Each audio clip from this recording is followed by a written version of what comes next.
Yeah, it's bald and bonkers, we breaking into the mold. Started from nothing now the brand looking bold. Paranormal vibes with a business twist. I don't know what she's doing, but it's time for a look into the brain of Dakota Franson.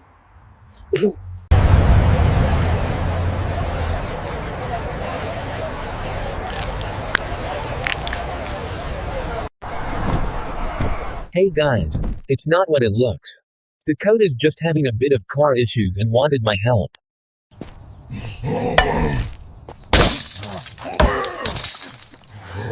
Having troubles there, boss man?